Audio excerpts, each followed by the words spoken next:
मैं कह रहा हूं ना, कोई नहीं रोकेगा। आज के कार्यक्रम में यहां मंच पर उपस्थित इसी पवित्र धरती के धरती पुत्र और भारत के महामहिम उपराष्ट्रपति महोदय सम्माननीय एम वेंकैया नायडू जी, स्वर्ण भारत ट्रस्ट के अध्यक्ष श्री कामिनेनी श्रीनिवास जी, स्वर्ण भारत ट्रस्ट की सभी गतिविधियों का जो केंद्र बिंदु विगत 20 सालों से हैं, ऐसी श्रीमती दीपा वेंकट इम्माणी जी, श्री मुप्पा रापू हर्षवर्धन जी, और आज इस छोटे मगर बहुत महत्वपूर्ण कार्यक्रम में उपस्थित प्यारे भाइयों और बहनों, आप सभी को नमस्कार।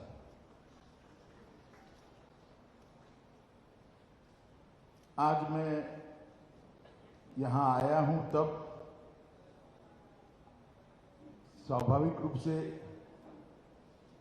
ये वेंकैया नायडू जी का नेटिव प्लेस है और इनके नेटिव प्लेस पर हर भारत के सार्वजनिक जीवन के व्यक्ति ने एक छोटी सी भी गतिविधि अपने मूल के साथ जुड़े रहने के लिए करनी चाहिए।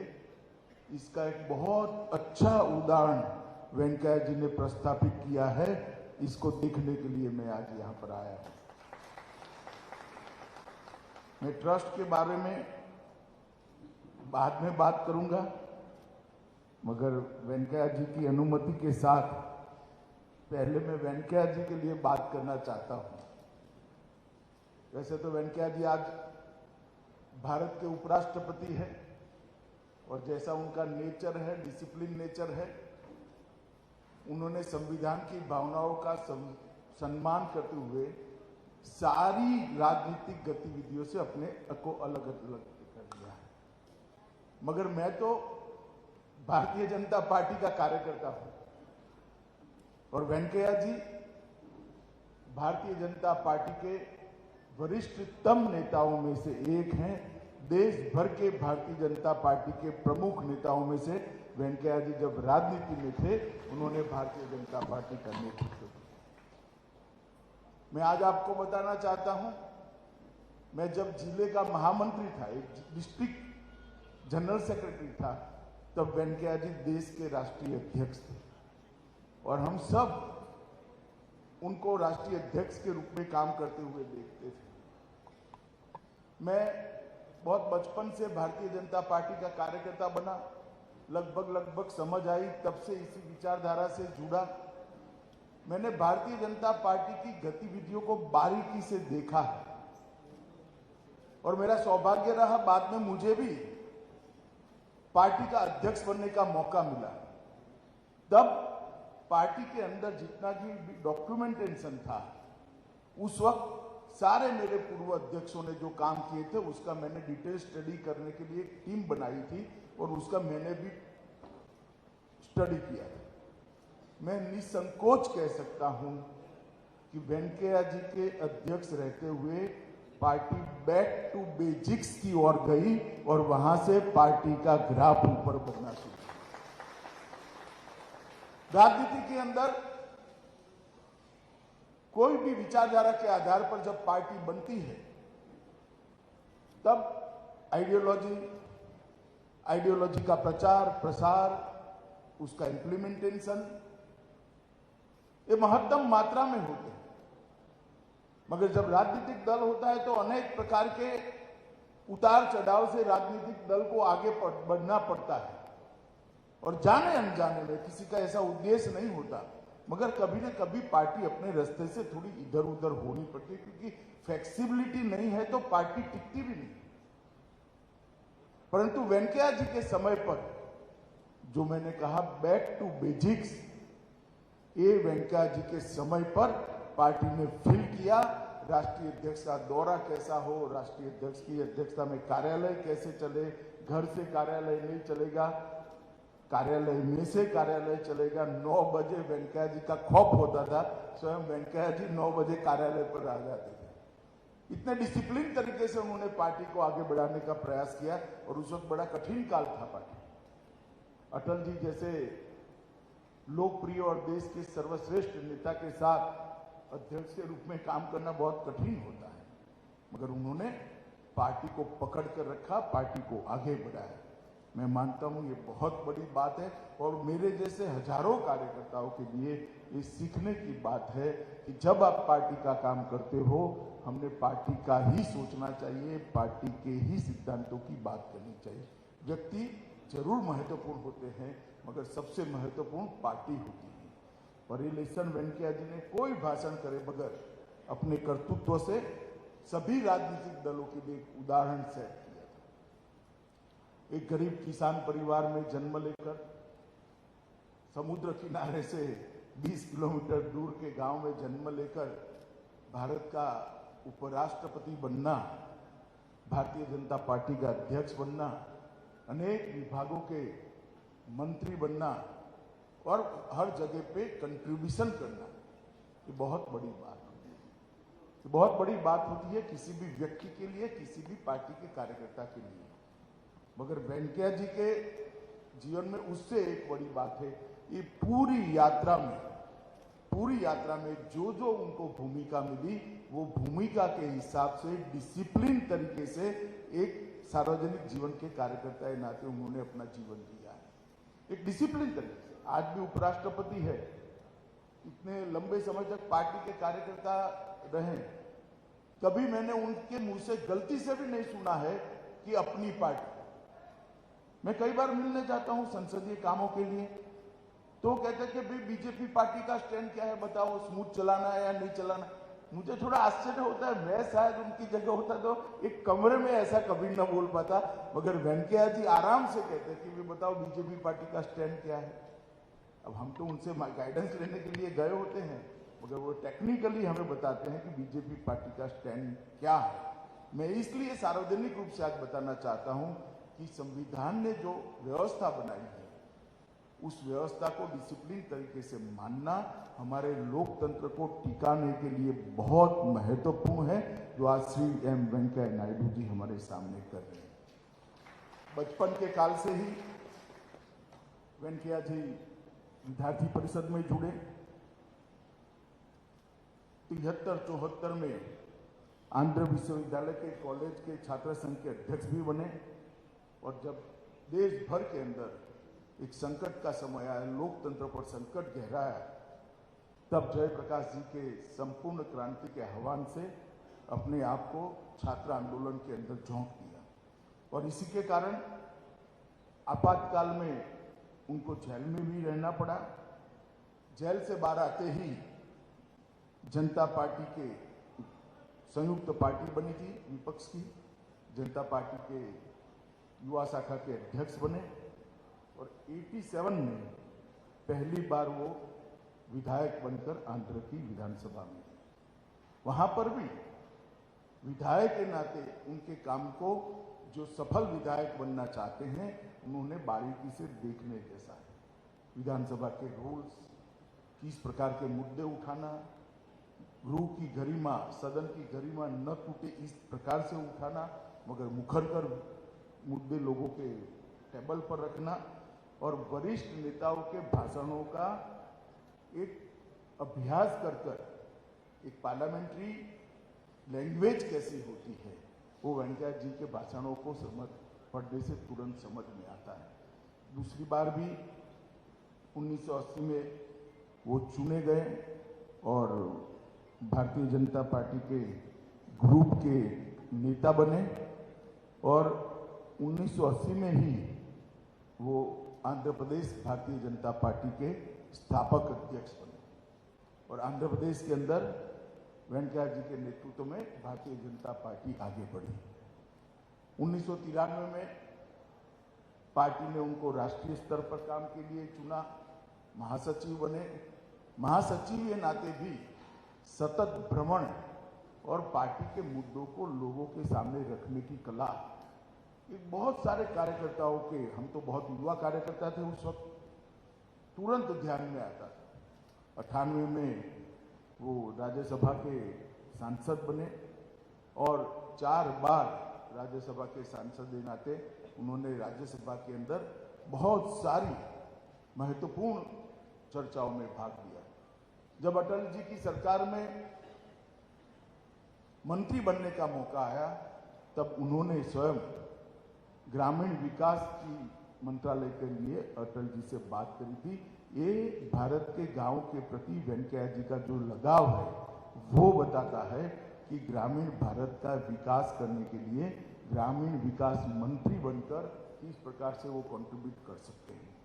और 11 से 14 तक आपदा प्रबंधन पर संसदीय फोरम के उपाध्यक्ष भी रहे हैं और कई सारे डिपार्टमेंट, उन्हें पार्लियामेंट्री अफेयर्स हो, अर्बन डेवलपमेंट हो, ग्रामीण विकास हो, ये सारे डिपार्टमेंट उन्होंने बहुत अच्छे तरह से उन्होंने संभाले हैं। और आज भी जब भी मिलते हैं तब उनके अंदर किसानों के लिए छटपटाहट जो है वो छिप नहीं सकती, वो सरफेस पर आ जाती है। किसानों के लिए क्या करना चाहिए, सरकार क्या कर रही है, नीचे तक पहुंच रहा है या नहीं पहुंच रहा है, ग्रामीण विकास के लिए क्या हो कर रहा है, उसकी बहुत अच्छे तरीके से वो मीमांसा भी करते हैं और जानकारी से अपने आप को अपडेट भी करते हैं। वेंकैया जी उनके वन लाइनरों के लिए बहुत प्रसिद्ध है। मुझे आंध्र प्रदेश के कार्यकर्ता के उन्होंने पुराने जीवन का एक वन लाइनर कहा था जो उनके समकक्ष थे उस वक्त, कि वेंकैया जी जब 370 के लिए आंदोलन कर रहे थे उनकी युवा अवस्था में, तब प्रोफेसर ने कहा कि कश्मीर कभी देखा है, और अगर कश्मीर नहीं देखा है तो काहे को यहां आंदोलन कर रहे हो। वेंकैया जी ने फटाक से कहा था, आपकी एक आंख ने दूसरी आंख देखी है क्या? मगर ये आंख फोड़ देंगे तो इस आंख को दर्द होगा या नहीं होगा। ऐसा उस जमाने में युवा अवस्था में जवाब देना बहुत बड़ी बात है। और परमात्मा की कृपा देखिए, जिस युवा वेंकैया नायडू ने 370 के लिए आंदोलन करा था, राज्यसभा में 370 का बिल मैंने ही पायलट किया था, सबसे पहले राज्यसभा में ही रखा था। और जब राज्यसभा में मैं बिल रख कर गया तो श्री वेंकैया नायडू जी भारत के उपराष्ट्रपति और राज्यसभा के चेयरमैन।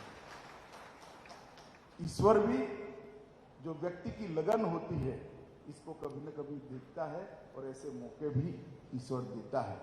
और आज राज्यसभा के चेयरमैन के नाते वेंकैया जी और उपराष्ट्रपति के नाते वेंकैया जी एक आदर्श कस्टोडियन ऑफ कॉन्स्टिट्यूशन कैसा हो सकता है, कॉन्स्टिट्यूशन में जो उपराष्ट्रपति महोदय के लिए भूमिका बताई गई है इसका आदर्श निर्वहन कैसे हो सकता है, इसका एग्जाम्पल वेंकैया जी सेट कर रहे हैं।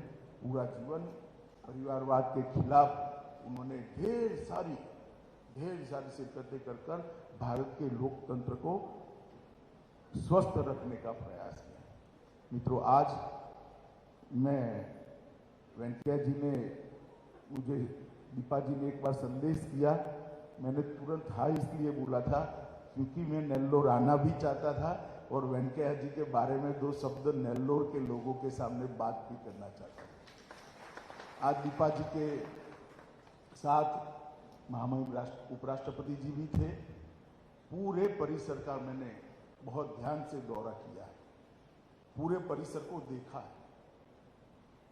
एक अपने नेटिव के अंदर इतने बड़े स्तर पर देश की व्यवस्था में कंट्रीब्यूट करने वाला व्यक्ति अपने नेटिव के लिए एक छोटी सी गतिविधि से बढ़कर वटवृक्ष बनाकर किस प्रकार से अपनी मातृभूमि की, अपने गांव की सेवा कर सकता है, इससे बड़ा कोई उदाहरण नहीं हो सकता। जब ये 20 साल पहले शुरू किया होगा तब कल्पना भी नहीं होगी कि जुड़ते इतना सारा जुड़ जाएगा। कोई एक्टिविटी बाकी नहीं। मैं बारीकी से देख रहा था, ये है, समय कम है, ऊपर नहीं जाएंगे, मगर कोई भी गतिविधि बाकी नहीं है। और सभी गतिविधि के केंद्र में किसान हैं, युवा हैं, महिलाएं हैं और विद्यार्थी। जिनको सबसे ज्यादा जरूरत है, वो सभी तबकों को दीपा जी ने बड़े खंत से ट्रस्ट की गतिविधियों के साथ जोड़ा है। और सबसे बड़ी बात है, भारत के सार्वजनिक जीवन में जो लोग ट्रस्ट चलाते हैं उनके लिए एक पैसा भी सरकारी ग्रांट वेंकैया जी ने अपने ट्रस्ट के लिए नहीं दिया। इतने बड़े पद पर रहने के बाद कई सरकारी अधिकारी होंगे अलग अलग प्रकार की, और स्किल डेवलपमेंट से लेकर काफी योजनाएं तो ऐसी जो सरकार की ही योजना है। सरकार को तो चाहिए इस प्रकार के ट्रस्ट की जो आगे बढ़ाए, मगर मैंने अस्पताल देखा, उसमें भी सरकार नहीं है, कोई प्राइवेट ट्रस्ट इसको मैनेज कराए। इंस्ट्रूमेंट सारे दीपा जी के ट्रस्ट ने, स्वर्ण भारत ट्रस्ट ने दिए हैं, और स्किल डेवलपमेंट की गतिविधि भी प्राइवेट पार्टियों को साथ में जोड़कर चलाई। मैं मानता हूं कि ये बहुत बड़ा एक अपने आप में उदाहरण है कि किस प्रकार से एक अपने पैतृक गांव के अंदर, अपने जन्म जहां हुआ वो गांव की कल्याण के लिए किस प्रकार से काम किया जा सकता है।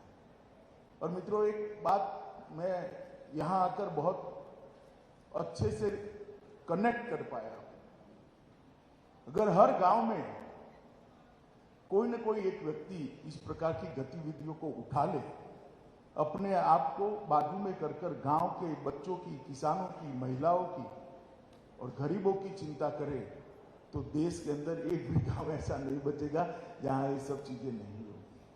परंतु हम सब कर नहीं सकते, वेंकैया जी कर रहे हैं, और मेरे जैसे व्यक्ति के लिए आज एक बहुत बड़ा लेसन है कि अपने नेटिव के साथ, अपनी जड़ों के साथ कैसे जुड़ा रहा जा सकता है।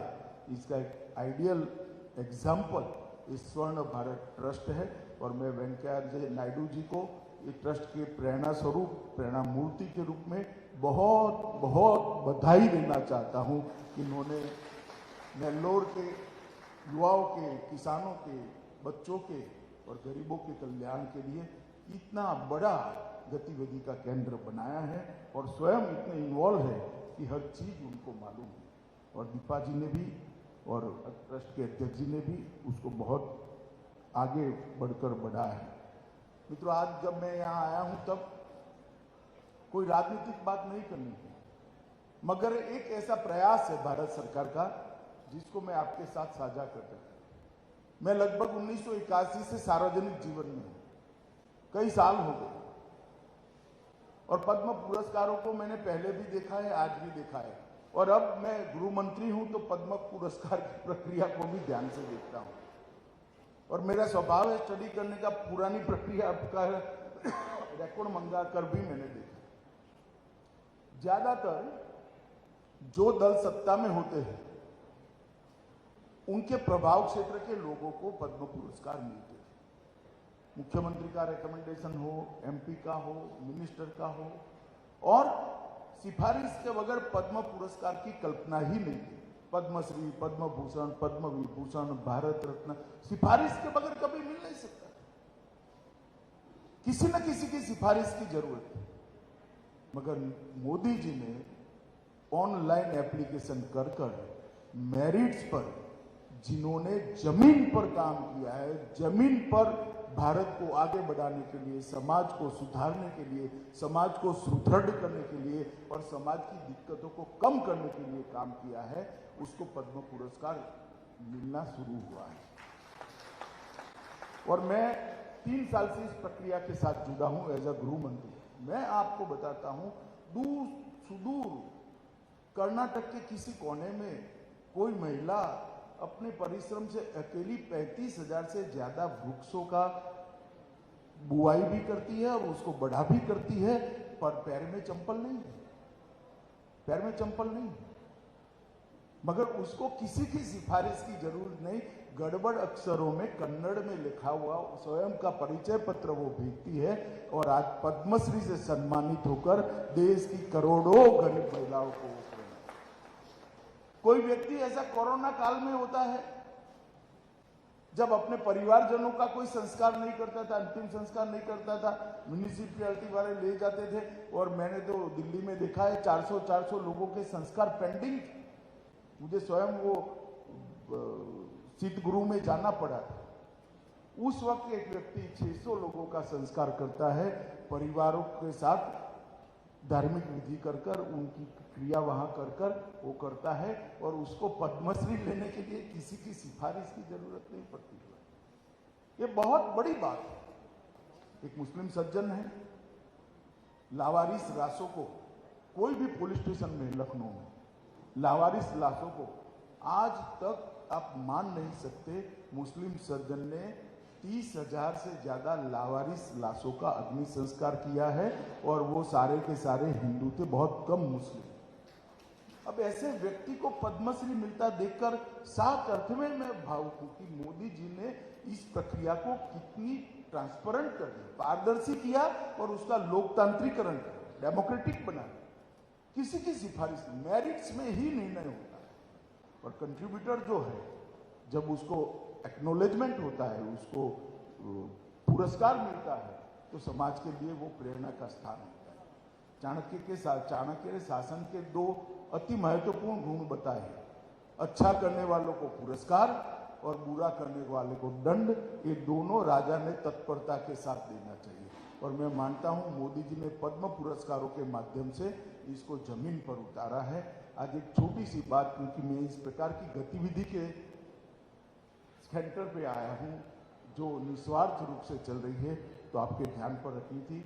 आज मैं यहाँ पर इस स्वर्ण भारत ट्रस्ट के प्रेरणा स्रोत श्रीमान वेंकैया नायडू जी को बहुत बहुत मन से प्रणाम कर साधुवाद देना चाहता हूं कि आपने आपके गांव के साथ, आपके नेटिव के साथ और आपके प्रदेश के साथ जुड़ने का जो जज्बा बताया है, और आज भी भारत के उपराष्ट्रपति बनने के बाद भी वो जज्बा जस का तस है, वो बहुत बहुत अनुकरणीय है।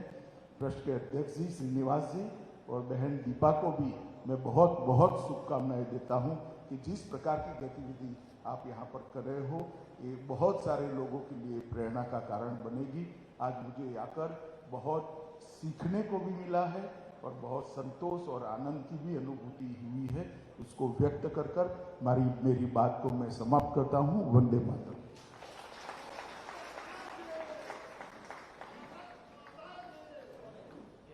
हृदय से